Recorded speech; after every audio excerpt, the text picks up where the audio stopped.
Good afternoon, everyone. Howard Gearhauser here with my dad, Dr. G. In today's video, we wanted to talk about kind of our routines, how they've shifted a little bit from, the rat race that a lot of us were living in to now this stay-at-home order. Obviously, our routines are quite a bit different. And for a lot of us, one of the first things we do when we wake up is drink coffee. That's kind of part of the normal routine. So when most of us are staying at home, there's been shown to be an uptick in coffee consumption, which is kind of interesting. And we just wanted to talk about the pros and cons of having coffee or other caffeinated beverages in your routine, especially when you're at home under a little bit more stress than usual. What are the implications of that? So that's what we wanted to touch on. So Dad, what are your thoughts on coffee? Okay, well, coffee, can be decaffeinated. Coffee, you probably have heard many times in the media, a lot of articles, a lot of studies showing that coffee can reduce a lot of things. It can increase your mental performance. It's been shown to decrease liver disease, colon cancer, helps with dementia, including Alzheimer's. If you're a coffee drinker versus a non-coffee drinker, you're less likely to get Parkinson's disease. So there's a bunch of these diseases that seem to be lower in coffee drinkers than coffee abstainers. So a lot of us think, well, that's good. So, more is better. Let's pour on the coffee. It has these good aspects, but there's a downside to coffee as well. What coffee does is it blocks the adenosine receptor in our central nervous system. So the adenosine receptor, adenosine is a molecule that can be a neurotransmitter. So adenosine attaches to a receptor and it makes us sleepy. So as our day goes on, adenosine throughout the day and afternoon and evening, adenosine builds up and it makes us sleepy because it's an inhibitory neurotransmitter. And that's why coffee binds to that receptor but doesn't activate it. So it blocks adenosine binding, which is a downregulator. So basically what happens is you don't downregulate. So that's why coffee can keep you awake because the adenosine can attach and doesn't build up. The other consequence of when the nervous system is more active because the adenosine has been blocked from hitting the receptor, well, the other thing that happens there is that signals the fight or flight response. So studies show that when you drink coffee, your epinephrine, which is also called adrenaline, goes up like 32%. So your fight or flight system gets stimulated by caffeine. So the average American takes in about 300 milligrams of caffeine a day. That's like 3 cups of coffee, I think. And yeah, it's about 100 milligrams per cup. And of course, there's a lot of other ways to get caffeine, the sports drinks and the sodas and all these teas can have caffeine added. So caffeine is what about 80%, it's the most commonly used drug in America. 80% of Americans use caffeine on a regular basis. So the downside of it is we're already, as a society, in over fight or flight mode. And then we add the coronavirus and the economic crisis and the loss of a job and maybe a loved one getting ill or whatever, all these other stressors. So we're going even more into fight or flight mode. And then we're drinking something that puts us into fight or flight mode. Maybe not the best thing in the world. Yeah, and it's something that, we rely heavily on in this go, go, go society. But now that we're getting kind of a break from that, at least a lot of us are, it might be a good opportunity to, if you're tired, to rest more and to sleep and not feel like you need to remain overstimulated for work or whatever it might be. This might be a good indicator that, hey, if you need to sleep, catch up on sleep. Use this as an opportunity to do that instead of just keeping yourself hyped up constantly on caffeine. I think it's a good time to take a break from it, especially if you've been heavily reliant on it. And as my dad mentioned, we have a lot of added stressors going on right now that are already putting us into fight or flight.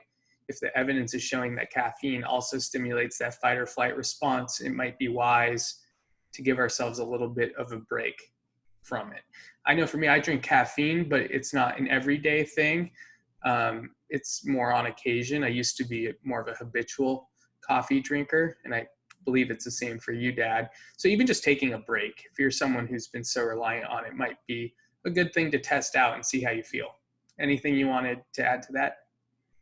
Yeah, I think that's a great idea, is to see, because, coffee can create some gastrointestinal things. If you happen to have high pressure in your eyes, it can make glaucoma worse in somebody that already has glaucoma. So it's probably not a good idea there. It also raises blood pressure in the short term.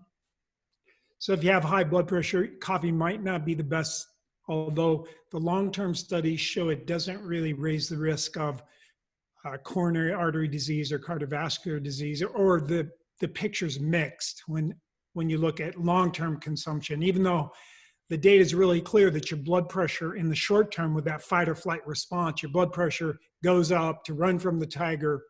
So it definitely stimulates the sympathetic nervous system. And they've done studies where people feel more stressed when they drink coffee versus when they drink placebo. Okay, so if you're going to go off coffee, how do you go off of it? There's going to be, if you drink it every day habitually, chances are very, very strong that you're going to have withdrawal symptoms. So withdrawal symptoms, they vary. They can be anything from diarrhea. Most common one is a headache. And I know from personal experience, headache is common with the withdrawals with coffee. The headache can last up to 12 days. That's pretty long. Well, I had a headache for a week when I stopped coffee. And so I can attest to that headache isn't just a one-day thing. It can last. And for myself, that's another reason why I don't want to be on coffee every day. I don't want to take a week camping in the mountains and have to bring coffee, because otherwise I'm going to have a splitting headache during my camping trip. I don't want to be tied down to having to have something. Now, somebody's mentioned, well, people get addicted to the sun. It causes the release of endorphins. Endorphins are our own internal opiates, causes that release. So we become addicted. If we go in the sun on a regular basis, we become addicted to that. Well, that was nature's way of just keeping us going out in the sun. So I don't think that's a negative. The sun is going to be there every day. You don't have to be sure and buy a supply. And, if you live like where I do, coffee doesn't even grow. Coffee trees don't survive, even here in Arizona, where it's fairly warm. So coffee is not a plant of the United States. I mean, not that I'm saying that's bad, but we usually recommend eating seasonally and locally. So coffee, isn't local for most of us because it doesn't grow here. And that might be another reason to consider, what I've done is I have it as a treat. Like, I want a little extra pep. I know it's going to give me a good boost because I'm not drinking it every day. I'm drinking it like once a week. So when I do drink it, and let's say I need some higher mental performance for some reason, or I need to drive later in the evening, so I want to stay awake, I can drink some coffee, and I know it will have a profound effect because I'm not already desensitized to it by drinking it every single day. And then the dose going up. So the withdrawals, typically the withdrawal symptoms start within 12 to 24 hours. And again, they can vary from anywhere from 2 days to 12 days. So that's something I recommend. Go through the withdrawal, get on a plan where you use coffee intermittently so you're not constantly stimulating your fight or flight system when we got too many other things stimulating it right now. And if you're someone who just needs that boost of energy in the morning, you should go check out our morning ritual video where we break down what we do in the morning to get kind of pepped up. A cold shower, meditation, things like that can also get you energized for the day, getting outside, getting your circadian rhythm dialed in, getting electrically connected to the earth. There's a lot of things you can do that can give you that energy boost that don't make you so reliant on caffeine. And then, as my dad mentioned, you can use caffeine as something in your toolbox for where you really need maybe prolonged energy, or you don't have the opportunity to take a nap. You really need to stay alert. It'll actually help because you're not desensitized. You don't have a tolerance built up like you do if you drink it every day. So I recommend checking out that video for more details on what you can do in the morning. Anything you want to add? Yeah, so one thing is kind of go through the list of withdrawal symptoms so you can know what to expect, and what you won't think, oh, I have COVID-19. Headache is a big one. Fatigue, of course, decreased energy, decreased alertness. Another one's constipation. Another one's anxiety and depression. Another one's your heart rate goes up, and then your blood pressure can go down or it can go up. Difficulty concentrating, mental fogginess. So it's kind of like you're not clear-headed. Now, there is something out there that is kind of an herbal preparation that has, our research shows, has a boost to alertness and working memory and things that can help your cognitive performance, and that's spearmint. So they've patented a type of, by selective breeding, they made a spearmint plant that has an increase in the certain chemical in the plant that's been shown to help with concentration and other mental functions. And so the spearmint, Life Extension, lifeextension.org, that's a company that makes supplements. They have a tea, I think it's a tea, a spearmint tea. And it's a patented thing because they grew these spearmint plants to have much more of this phytochemical than regular spearmint would have.